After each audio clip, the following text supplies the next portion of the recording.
Hey, I hope you're doing great. This is the Fatboy Show on RX Radio, and we do have an update for you today with regards to the Anti-Homosexuality Bill that was passed several weeks ago. But when it was presented to the president for him to assent to it, he sent it back to the Legal Affairs Committee at Parliament saying, hey, maybe you guys want to look at a few things here and there.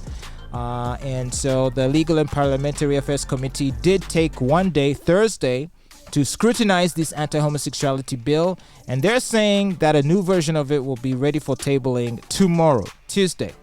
So the chairperson of this committee, Robinah Rwakooja, she says the committee considered the president's proposals in a closed-door meeting on Wednesday. It was still never clear what the president's actual proposals were. Maybe we'll find out when we see the final version of the bill. So the president returned the bill after back-to-back meetings with legislators that were seen as a means to reach a harmonized position. Among the things he wanted in there was for Parliament to penalize the acts of homosexuality and not the individuals who identify as homosexuals, and to drop the mandate for any individual to report acts of homosexuality. That's quite interesting. The president also proposed that the law incorporates aspects of rehabilitation for those that were unwillingly recruited. So those are just a snippet of things that we've seen that the president wants included in this. So what do you think about this, Olive? It is going to be tabled tomorrow, and I guess after that it'll be back on the president's desk for signing. I like when he says that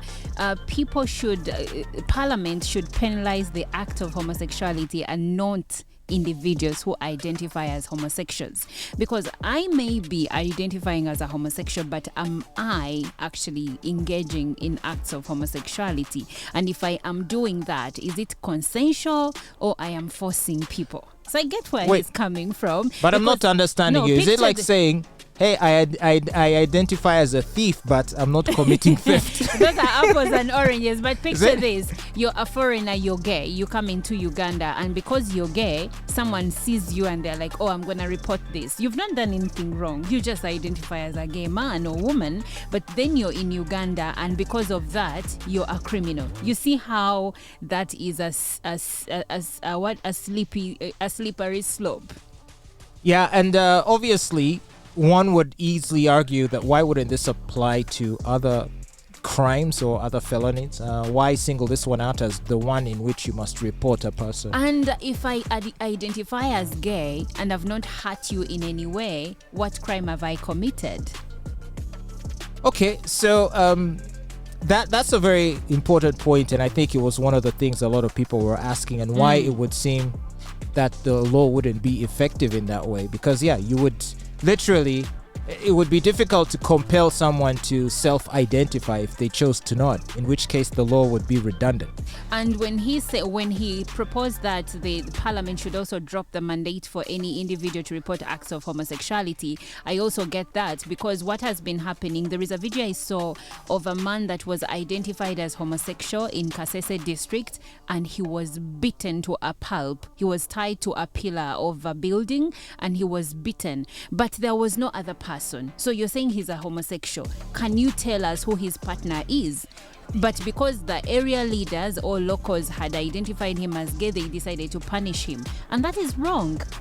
I think any kind of vigilantism is wrong, regardless of... Even if a community thinks that you're a murderer, they're still not supposed to lynch you. Thank you very much. At best, you're supposed to be presented before court and justice be served.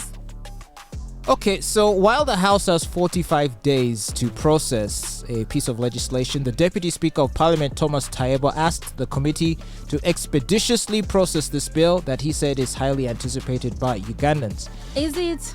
Now, my understanding is that the first bill got annihilated in court on the basis of a technicality having to do with quorum. Yes. So it was not disqualified even on its merits or demerits, but rather on the procedure that led to its signing, right? Yes. Or it passing. Enactment, yes. So I wonder if in this instance they've covered their bases to ensure that all necessary steps and protocols have been observed. Otherwise, they once again run the risk of having it repealed on a technicality? I highly doubt, because for as far as I know, our parliament, I don't think they have the sense to cover all bases, especially for something that has garnered so much attention from, international media and also local media. I believe that they still will bring a bill that is haphazard, and it will have room for challenge by the likes of Andrew Mwenda. Okay, well, I mean, some people think, Olive, that even when this bill, as it is finally tabled, it'll still contain loopholes in it that will probably render it indefensible in a constitutional court, which I guess makes a lot of people believe that such bills are passed in order to be defeated. The honest like it's all just theater. No, this bill was theater. Now, I recognize that as Ugandans, homosexuality is falling to majority of us, but this bill it was, first of all, the speed at which it was passed. We have other bills that have been in Parliament, sent back by the president, and they took so much time for them to be worked on. You can't tell me that right now our biggest problem as a country is homosexuality. We have so many other troubles we are facing. Even the health sector we talked about earlier has more trouble there than this bill of homosexuality. So if you ask me, members of parliament and other political leaders just needed their 5 days of 5 minutes of fame for their constituents to believe that they're doing something in parliament, in as much as we know, because if you watch the sessions in parliament, plenary sessions, you realize that most of these guys don't even show up. The ministers don't show up. But when it was time to censure Namuganza, they showed up. When it was time for this anti-homosexuality bill, they showed up, because at the end of the day, everyone felt like they now matter. They can do something. They can say anything, even those you've never heard of. Yeah, it all seems like one big joke. Yeah. Well, we'll keep updating you on this, and as it gets tabled, tomorrow, we'll see what comes of it, and we'll, bring you up to speed on everything that's going on. That's what we're here for. On your number one station, RX Radio, this is The Fatboy Show.